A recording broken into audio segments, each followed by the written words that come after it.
Well, hello, and it is good to be with you again this week. Uh, want to remind you, as always, something that's very important that I hope you know deep inside, but even if you don't, I want you to hear these words and listen to them. Perhaps if you're not busy, you could close your eyes and let them sink in because you, that is the one who is listening, you are infinitely precious and unconditionally loved for the gift you already are. No matter what anybody else may say or do or try to define you by, that cannot define you because you're already infinitely precious. And to be infinitely precious means that you cannot be compared with or measured against anyone else because the infinite is immeasurable. That's how precious you are. So I hope that you hear that and receive that and can hear it in a way that lets you no longer worry about comparing yourself with anyone else or putting yourself down because you're not like anyone else, because that's what makes you you, not being like someone else, being you. You have some comparable things, I'm sure, but the truth is it's not about comparison. It's not about comparable aspects. It means you as the gift you are. So today I wanted to take a moment. My life can get busy and little chaotic, constantly moving. I don't know about you, but sometimes I need to be reminded to slow down. One of my favorite parts of a passage of scripture is from Psalm 46, the 10th verse. And it's just the beginning part of that verse that says, "Be still and know that I am God. Be still and know I am God." It's a quote put into the mouth of the divine. And the divine speaks those words. God speaks those words. Be still and know I am God. I wanted to take just a moment to step back from that because that word for stillness also means to sink. It means to, and when I think of that sinking that happens, the sinking I'm thinking about, not S-Y-N-C, but S-I-N-K, that sinking is to sink into yourself, to that deepest place within.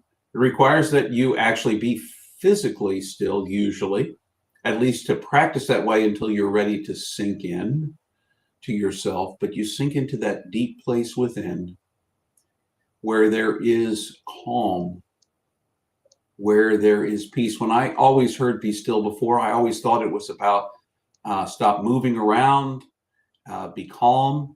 And there's certainly that meaning behind it as well. But there's the aspect in the verb itself to sink in, to sink deeply, to find that grounding space within. Because the one thing you always carry with yourself wherever you go is you, is your most grounded self. It is often hidden beneath all the chaos of your life and between all of the various roles you find yourself in. So I want to invite you to take that step back, preferably to do so, sit down in a quiet place and to let yourself sink in. Just be attentive to your own breathing because that is something you're doing so very naturally. You don't have to fix it. There's nothing wrong with your breathing as it is. Just be attentive to it. Bring yourself into the moment, to the stillness of the moment, to the stillness that is deep within. Think that you're sinking below the waves of a very turbulent ocean, to below where the water is still and calm, undisturbed by the wind and the waves, or at least not as visibly so, to that place of calm. So sink in for just a moment. Let yourself sink to that place of calm. The second piece of that, beyond the being still, as you sink deeply in, is to know that God is God. You're not. And it's helpful to remind yourself that you're not. So often we imagine ourselves in control of our lives. We imagine ourselves to be God of our lives, that every one of our choices will come to the fruition we imagine it will. That's what often leads to suffering and disappointment, because it doesn't. To imagine that we control what happens in this world,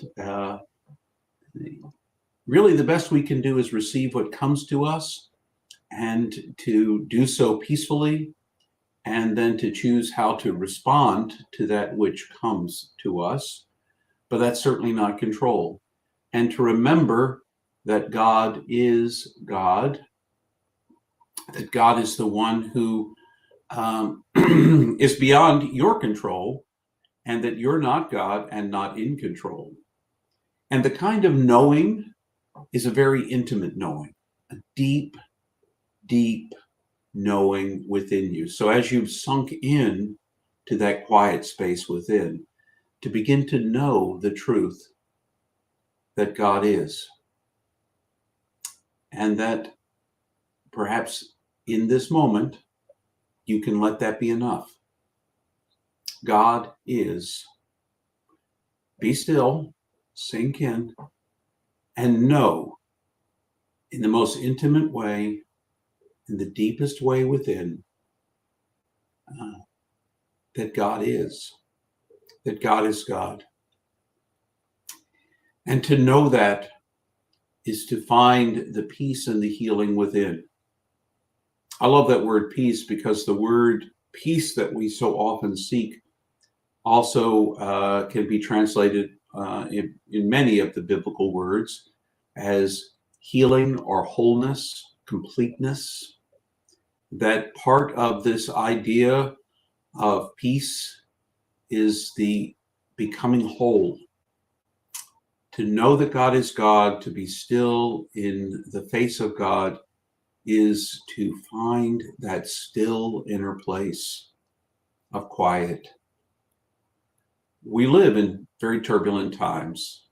Watch a little news, listen to a little rhetoric from a political candidate or two, and you'll know it's turbulent out there. And we say lots of things, and we do lots of things, and we wonder about lots of things in this world.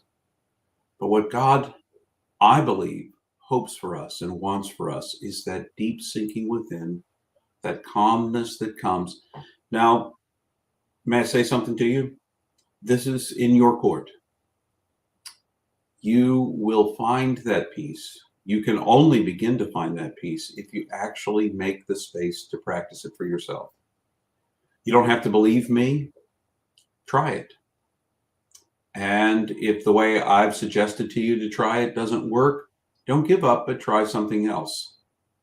But the truth that you will find is not just to know, oh, well, there is a place I could go if I need a still space, but I don't really need it badly enough now, so I'm not going to be still. Because the beginning of practicing the still space now leads to the grounding in that still space that you might need the next time the world is extra chaotic in your life. Whether you do it or not, it's up to you. And whether you do it or not, you are still infinitely precious and unconditionally loved for the gift you already are. I want to offer you the opportunity to enjoy just how precious you are, and to live into that preciousness, that unconditional love that has shaped you. I want to invite you to that place, and the only way you can do it, okay, maybe it's not the only way, but a way you can do it is to be still, to know that God is God, to know deep within. So, my friends, until the next time I see you, and I won't see you, until the next time you see me and I offer one of these moments, I hope you will find a still moment, a moment to sink in, to catch your breath, to appreciate the gift of this life as it has come to you, to appreciate that you are infinitely precious and unconditionally loved for the gift you already are. Thanks for joining me today, and I